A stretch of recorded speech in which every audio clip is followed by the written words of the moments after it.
Good morning, students. Today we will be starting with lesson 10 Tales of Childhood, written by Roald Dahl.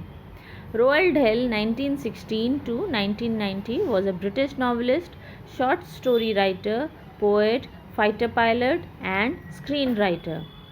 अब tales of childhood आपका lesson 10 है. Tales of childhood का मतलब tales यानी कहानियाँ और childhood यानी बचपन. तो फिर क्या हुआ इसका मतलब बचपन की कहानियाँ. Written by Roland Dahl. Ronald Dahl का जन्म 1916 में और उनकी मृत्यु 1990 में हुई. वो एक ब्रिटिश नॉवलिस्ट थे, नॉवेल्स लिखते थे, शॉर्ट स्टोरीज लिखते थे, पोइट्रीज लिखते थे. इसके साथ ही साथ वो fighter pilot and screen writer भी थे. स्क्रीन राइटर से मतलब ऑन स्पॉट देखना और फिर उसके ऊपर लिखना, और फाइटर पायलट इसलिए क्योंकि वो युद्ध में लड़ाई में यूज़ होने वाले जो प्लेन चलाए जाते हैं उसे फाइटर पायलट कहा जाता है. जो प्लेन जो चलाता है उसे फाइटर पायलट कहते हैं. तो वो फाइटर पायलट भी थे. Dahl rose to prominence in the 1940s with work for both children and adult and became one of the world's best-selling author. 1940s में वो सबसे पहले लोगों के सामने आए उनके काम के वजह से, और वो काम था बच्चों का और एडल्ट रिलेटेड. कुछ किताबें उन्होंने लिखी जो बेस्ट सेलिंग ऑथर्स के नाम में उनका नाम आया. मतलब उनकी किताबें जो सबसे ज़्यादा पढ़ी जाने वाली किताबों में से एक थी. His works include James and the Giant Peach, Charlie and the Chocolate Factory, Matilda. उनकी कुछ ऐसी किताबें जो बहुत ज़्यादा फेमस हुई, जिनके वजह से उनका नाम लोगों के बीच में जाना जाने लगा. वो कुछ किताबें थी जैसे कि James and the Giant Peach, Charlie and the Chocolate Factory, Matilda etcetera, the Witches and George's Marvellous Medicines. ये सारी कुछ ऐसी किताबें थी जो उनको सबसे ज़्यादा फेमस बनाया उन्होंने. The present text is an excerpt from his autobiography Boy Tales of Childhood. और जो प्रेजेंट टेक्स्ट हम जो पढ़ने वाले हैं वो उनकी खुद की ऑटोबायोग्राफी का एक हिस्सा है जिसका नाम है बॉय टेल्स ऑफ चाइल्डहुड, जिसमें से ये छोटा सा हिस्सा ही यहाँ पे पेश किया गया है. चलो, we will start now reading the chapter. My father Harold Dahl was a Norwegian who came from a small town near Oslo called Spurtsburg. Ronald Dahl जो है वो अपने ही जीवन के बारे में बता रहा है कि उसके पिता, जिसका नाम हैरोल्ड डेल था, वो एक नॉर्वेगियन थे और एक बहुत छोटे से टाउन, नॉर्वेगियन के एक बहुत छोटे से टाउन ओस्लो नाम के एक शहर स्पर्सबोर्ग से आए थे. एक छोटा सा शहर था वहाँ पे स्पर्सबोर्ग, जो कि ओस्लो में था, और ये उस शहर से बिलोंग करते थे. His own father, my grandfather, was a fairly prosperous merchant who owned a store in Spursborg and traded in just about everything from cheese to chicken wire. और इनके जो पिता और मेरे ग्रैंडफादर जो थे वो बहुत अच्छे जाने माने मर्चेंट थे, व्यापारी थे, और उनका एक स्टोर स्पर्सबोर्ग में था जहाँ पे वो व्यापारी काम जो है खरीदना बेचने का काम किया करते थे.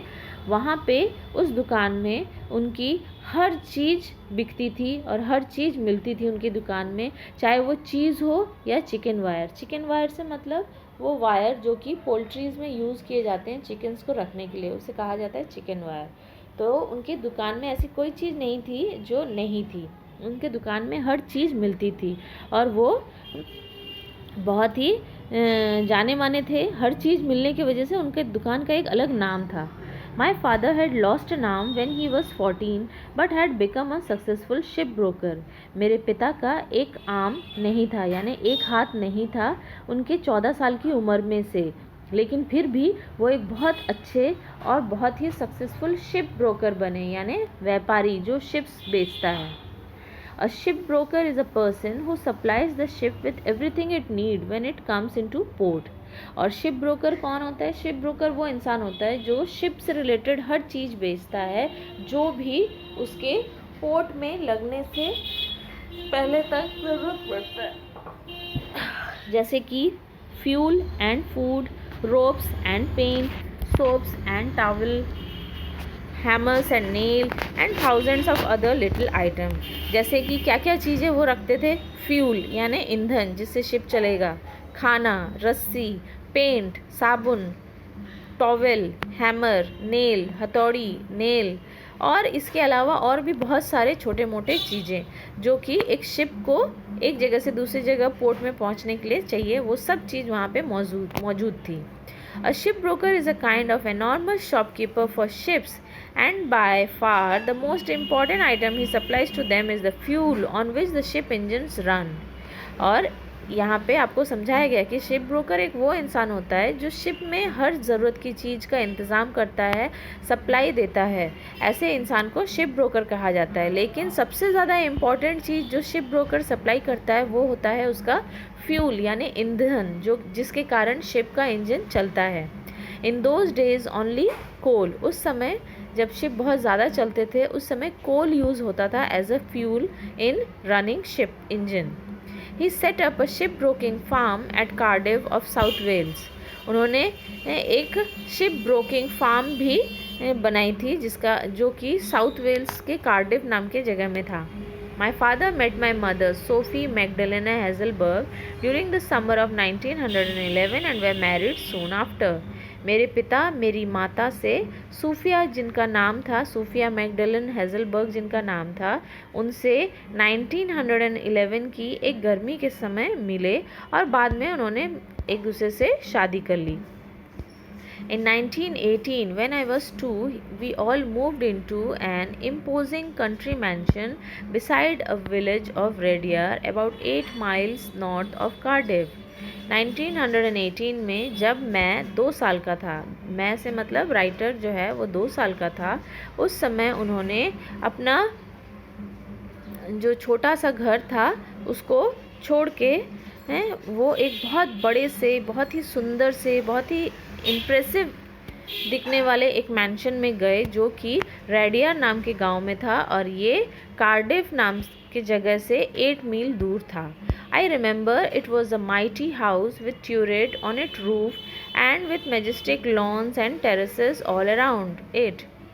मुझे आज भी याद है वो बड़ा सा हाउस जिसके ऊपर छोटे छोटे टावर्स जैसे लगे हुए थे उसकी छत में, और एक बहुत बड़ा सा लॉन था और एक बहुत बड़ा सा टेरेस था चारों तरफ. There were many acres of farm and woodland and a number of cottages for the staff. और साथ ही साथ वहाँ पे कई दूर तक फैला फार्म और वुडलैंड था. फार्म से मतलब खेती और वुडलैंड से मतलब फॉरेस्ट. तो कई दूर तक, कई मीलों तक, कई एकड़ तक फैला हुआ फार्म था और उसके बाद जंगल था. और and a number of cottages for the staff, और बहुत सारे छोटे छोटे कॉटेजेस थे स्टाफ्स के रहने के लिए. Very soon the meadows were full of milking cows and the sties were full of pigs and the chicken run was full of chickens. और वहाँ पे आसपास बहुत सारे मेडोज़ थे और बहुत सारे दूध देने वाली गायें थी, और उसके अलावा बहुत सारे पिग्स थे, बहुत सारी मुर्गियाँ थी और कुछ मुर्गियों के बच्चे भी थे. There were several horses for pulling the plow and the hay wagons. यहाँ तक कि वहाँ पे बहुत सारे घोड़े भी थे जो कि खेत से घास को लेकर आने में हेल्प करते थे. And there was a plowman and a cowman and a couple of gardeners and all manner of servant in the house itself. इसके अलावा उसमें बहुत सारे प्लॉमैन थे जो खेती करते थे, काउमैन थे जो घोड़ों का देख रेख करना और उनको इधर से उधर ले जाना के लिए यूज़ करना, और कुछ गार्डनर्स, और उसके अलावा और भी जितने टाइप के सर्वेंट्स एक घर में ज़रूरत पड़ते हर सर्वेंट वहाँ पे मौजूद था उस घर में. In 1920, when I was still only 3, my mother, eldest child, my own sister, Astri, died from appendicitis. 1920 में जब मैं 3 साल का था, मेरी मदर की सबसे बड़ी बेटी जिसका नाम अस्त्री था, जो कि मेरी बहन थी, वो appendicitis के कारण मर गई. She was 7 years old when she died. वो सिर्फ 7 साल की थी जब वो मरी. अस्त्री was far and away my father's favorite. अस्त्री मेरे से थोड़ा सा दूर थी, लेकिन वो मेरे पापा के बहुत नज़दीक थी. वो मेरे पापा की सबसे फेवरेट थी. He adored her beyond measure, and her sudden death left him literally speechless for days afterward. और मेरे पिता मेरी दीदी को यानी अस्त्री को बहुत ज़्यादा प्यार करते थे. उनका जो प्यार था वो बाउंडलेस था और अनमेजरेबल था.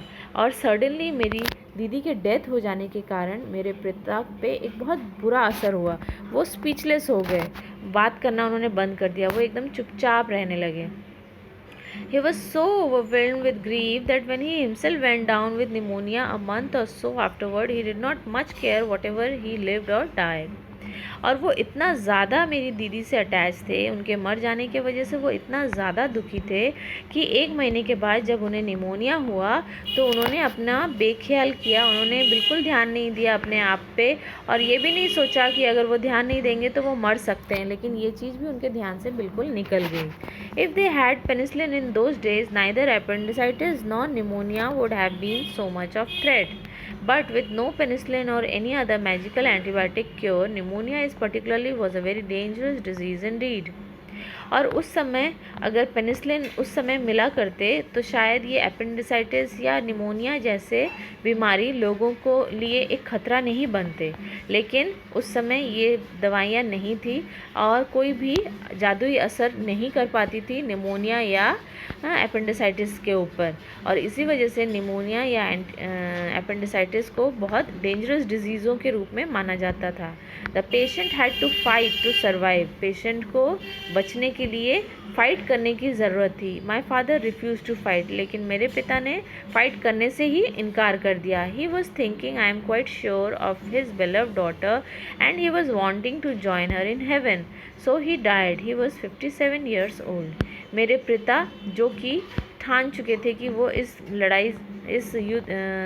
बीमारी की लड़ाई से नहीं लड़ सकते हैं, क्योंकि वो ऐसा सोच रहे थे कि अगर वो मर जाएंगे तो वो ऊपर जाकर स्वर्ग में अपनी बेटी से मिल पाएंगे, और इसीलिए उन्होंने लड़ने से इनकार कर दिया और अपने आप को बीमारी के हवाले कर दिया.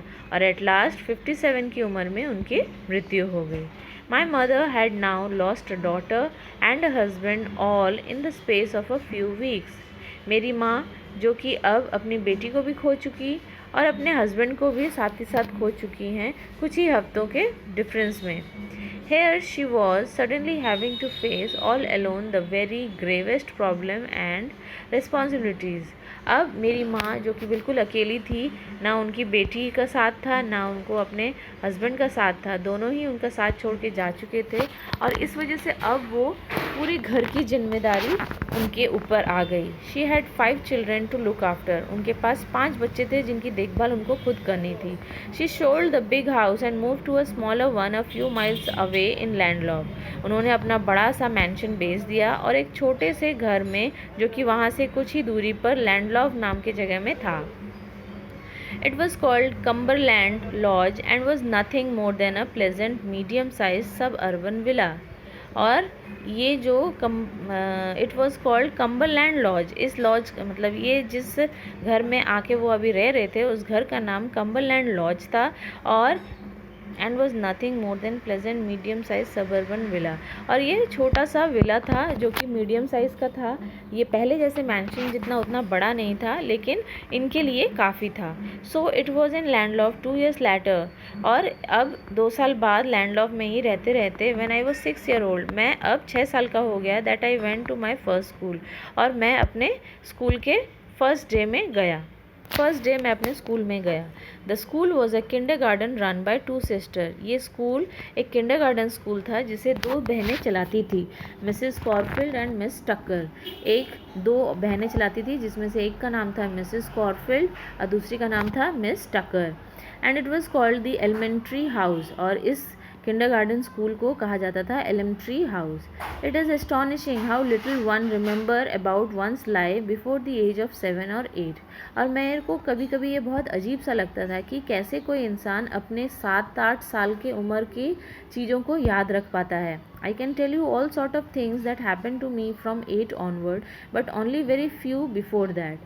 मैं आपको अपने यादों से जब मैं 8 साल का था तब से लेकर उसके आगे अभी तक मैं आपको पूरा ब्यौरा दे सकता हूँ, बट वो भी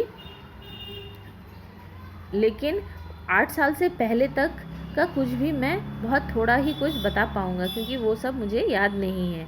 आई went for a whole year to Elm Tree House but I cannot even remember what my classroom look like. मैं करीब 1 साल एल्म ट्री स्कूल में गया, लेकिन मुझे बिल्कुल भी याद नहीं है कि मेरा क्लासरूम कैसा था, क्योंकि वो 8 साल पहले, जब मैं 8 साल से छोटा था तब की यादें थी, इसलिए मुझे वो यादें बिल्कुल भी नहीं हैं. मुझे अपना क्लासरूम भी याद नहीं है कि वो कैसा दिखता था.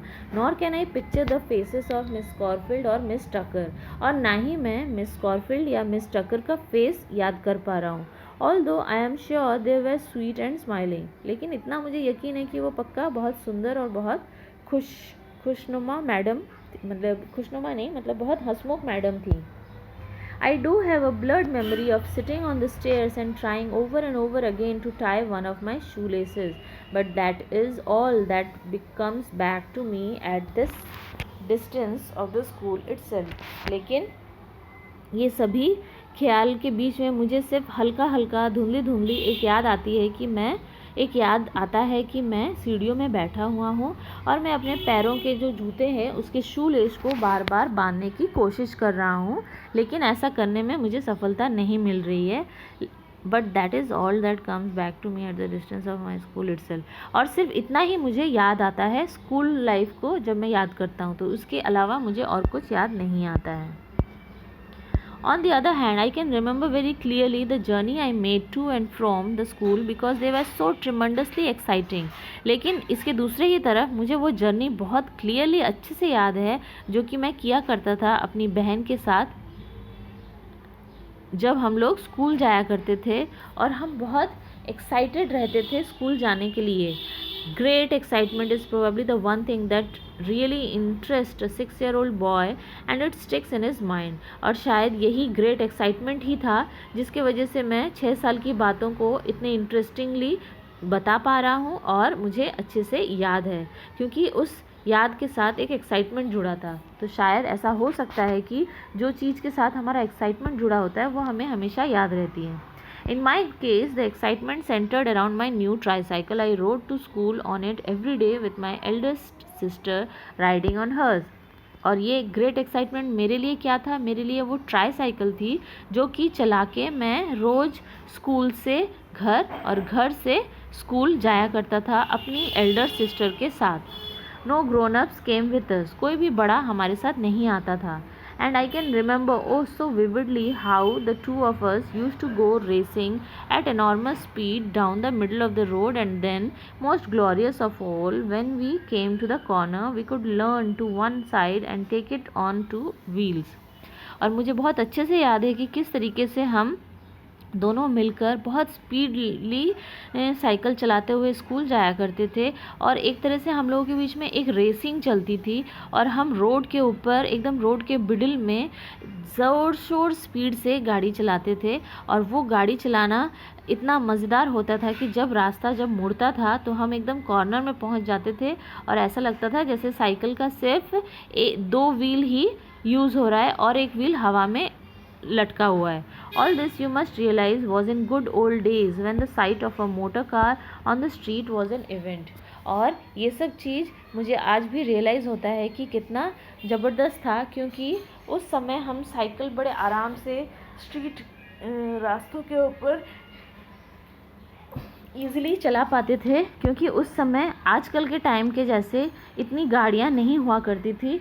साइकिल चलाने के लिए रास्ता हमेशा खाली मिलता था, वहाँ पे इतनी कारें नहीं चलती थी.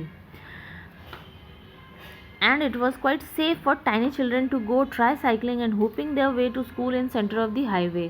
और उस समय कारें ज़्यादा ना चलने के वजह से बच्चे ईज़िली अपनी ट्राईसाइकिल को यूज़ करके ईज़िली हाईवे में रास्ते के बीचों बीच ईज़िली चलाते हुए वो स्कूल जा सकते थे.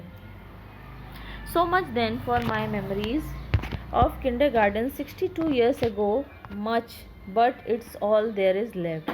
और ये सब मेरे किंडरगार्टन के मेमोरीज से अभी 62 इयर्स के बाद अभी तक ये सब मेरे को अभी भी याद. So much then for my memories of kindergarten 62 years ago, it's not much but it's all there is left.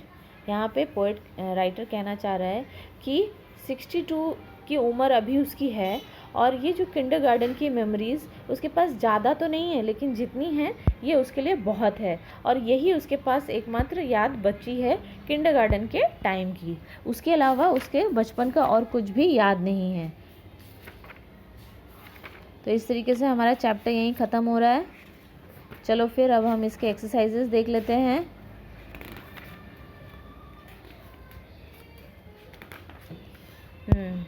Word nest जो है आपको बुक के पीछे जो दिया है वो आप लोग लिख लेंगे, और साथ में I have also underline some words you can see in page 11. See here, you can see I have underlined the word chicken wire, traded, prosperous, enormous, and the meaning is also written. Write down all these meaning and the word nest word meaning in your copy. Now come to activity 1. Rearrange the following sentence in correct order. आपको correct order में लिखना है। jumbled up है, already लिखा हुआ है मैंने, आप देख सकते हैं 4 6 3 5 2 1, इसे लिख लीजिएगा अपनी कॉपी में। नेक्स्ट आपका एक्टिविटी 2, बुक के सेंटेंस आधा दिया है, आधा आपको लिखना है। ऑलरेडी मैं लिख चुकी हूँ, आप देख सकते हैं। इसे आप लोग वैसे का वैसे अपनी बुक में उतार लेंगे। नेक्स्ट एक्टिविटी 4, एक्टिविटी 4 में ट्रू फॉल्स है। पहला sentence, narrator was the eldest child in the family, wrong, eldest child was a girl, Astri, तो it is false. Astri was the favorite child of narrator's father. Yes, it is true. The narrator's father died of appendicitis. Wrong. He died of pneumonia. Next, after his father's death, the narrator along with his other family member moved to Landlove. Correct. It is true. Next, activity 6. Activity 6. It's a cause and effect. Following chart. आपको एक तरफ दिया हुआ है, बाकी का आपको लिखना है। ऑलरेडी लिखा है, आप लोग देख के इसे लिख लेंगे। Next is activity 8A। यहाँ पे आपको दो चीज़ें समझाई गई है। क्या है? Subject and predicate. आप लोगों को पहले भी मैंने समझाया है, सब्जेक्ट यानी वो पर्सन जो खुद काम कर रहा है वो इज़ अ सब्जेक्ट, और जो वो काम कर रहा है उसे हम प्रेडिकेट कहते हैं। ठीक है, तो यहाँ पे आपको क्या करना है, क्या करने के लिए बोला गया है यहाँ पे? In the first set of sentence, the form of verb that shows the person denote the subject does something and something is done to it. यहाँ पे आपको in the following sentence underline the verb form which shows that the person denoted by the subject does something. उस line को underline करना है जिसमें दिखाया जा रहा है कि पर्सन खुद कुछ काम कर रहा है as a subject. Circle the verb form which shows that the something is done to the person denoted by the subject. और सेकेंड में आपको दूसरे में सर्कल करना है जिसमें आपको देख के लग रहा है कि सब्जेक्ट नहीं बल्कि ऑब्जेक्ट एज अ सब्जेक्ट जैसे काम कर रहा है, यानी एक्टिव एंड पैसिव। समझे? अब एक्टिव एंड पैसिव क्या होता है? एक्टिव यानी सब्जेक्ट खुद कुछ काम कर रहा है, उसे हम एक्टिव कहते हैं। सब्जेक्ट नहीं, ऑब्जेक्ट सब्जेक्ट की जगह में काम करता है तो हम उसे पैसिव कहते हैं। अभी यहाँ पे she sings a song, sings हो गया आपका वर्ब, और ये क्या है? सब्जेक्ट खुद कर रहा है, तो इसीलिए ये हो गया एक्टिव, और इसीलिए सिंग्स को आप अंडरलाइन करेंगे। A song is sung by her. A song यहाँ पे ऑब्जेक्ट एज अ सब्जेक्ट काम कर रहा है, इज संग पैसिव वॉइस है, इसीलिए इस संग को हम सर्कल करेंगे। ही ड्रू अ पिक्चर, यहाँ पे सब्जेक्ट खुद एक पिक्चर बना रहा है तो इसीलिए ये एक्टिव है, ड्रू को अंडरलाइन करेंगे। A picture was drawn by him, एक पिक्चर उसके द्वारा बनाई गई। एक पिक्चर यानी ऑब्जेक्ट सब्जेक्ट का काम कर रहा है तो इसीलिए यहाँ पे ये सर्कल होगा। तो इस तरीके से एक्टिविटी 8A हो गया। अब 8B, इसमें आपको एक्टिव और पैसिव सेंटेंस को आइडेंटिफाई करना है और फिर नीचे टेबल में लिखना है। He told a story, active. The ball was throne by the boy, passive. I read many books, active. Football is played by them, passive. तो इसमें फर्स्ट एंड थर्ड सेंटेंस को एक्टिव वॉइस में लिखेंगे, second and fourth sentence को passive voice में लिखेंगे। अब activity 8C, इसमें आपको मैच द फॉलोइंग करना है। कैसे? इसमें एक तरफ एक्टिव दिया है, एक तरफ पैसिव दिया है, उसको मैच करना है। Rumita made a paper boat, answer is a paper boat was made by Rumita. I know the man, second answer is the man is known to me. She cooks food, food is cooked by her, third. We watched a cricket match, a cricket match was watched by us। एक तरफ active है, दूसरी तरफ passive है। इस तरीके से ये भी कंप्लीट हो गया। नेक्स्ट एक्टिविटी 8D, इसमें आपको एक वॉइस में लिखा है, दूसरे वॉइस में चेंज करना है. रिया sang a song. It is active. Passive में करना है. A song was sung by Riya. Next, she knows my brother.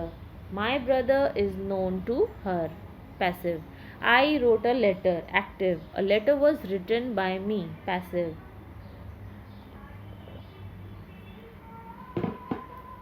They cleaned the classroom. The classroom was cleaned by them. तो इस तरीके से एक्टिव में दिया है, हमने पैसिव में लिख दिया है.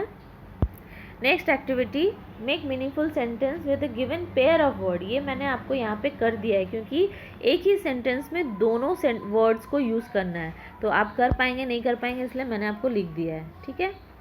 मेट एंड शॉप दोनों यूज़ करना है. ऐसा नहीं कि एक सेंटेंस में मेट होगा, एक सेंटेंस में शॉप होगा, ऐसा नहीं. एक ही सेंटेंस में दोनों होगा, इसलिए मैं आपको कर चुकी हूँ. आप देख के लिख लेंगे इसको. I met him in a shop. Remember days. I remember those days were well. Moved place. All of my family members move to one place for living. Next, fight. Country. A true patriot will always fight for his country.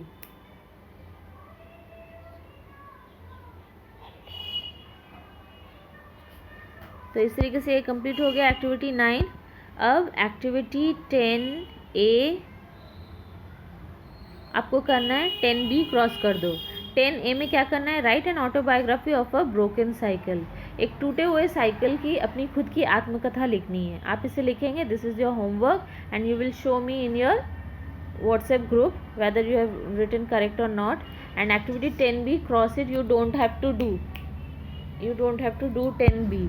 Now it's complete. Now it's finished now.